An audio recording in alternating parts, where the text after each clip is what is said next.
Sapanca'dan herkese selamlar.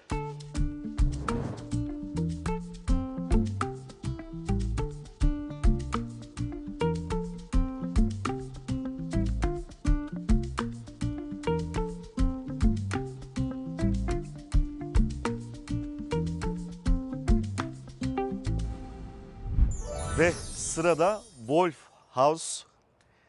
Beraber hemen gezmeye başlayalım. Yine şöyle ağaçları göstereceğim.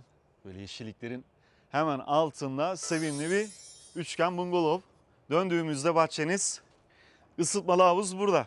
Şezlonglarınız burada. Mangal tabii ki burada ve ateş çukurunuz burada. Hem ısınıp hem de keyifle sohbetlerinizi yapabilirsiniz. Evin içini de beraber gezelim sizle. Hemen verandada yine keyif alanı. Gördüğünüz üzere üçgen, şık bir yapı. Sobanız burada. Soğuk mevsimine geldiğinizde çıtır çıtır sobanızı yakarsınız. Jacuzzi'niz hemen burada. Bakın jacuzzi'nize giriyorsunuz. Ve şöyle doğa sizleri karşılıyor. Jacuzzi'de keyif yaparken.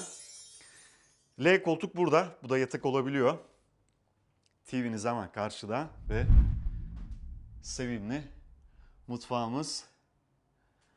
Pırıl pırıl tertemiz her yer gördüğünüz üzere.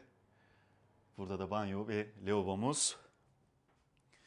Ve şu sevimli merdivenden yukarı çıktığınızda da yatak odasına ulaşıyorsunuz. Beraber çıkalım ve yatağınız hemen burada. Çok güzel dekore edilmiş. Şöyle üçgen yapı altında keyifle bu alanda uyuyabilirsiniz. Şöyle farklı açıdan yine oda. Evet, bu güzel evden de bu kadardı.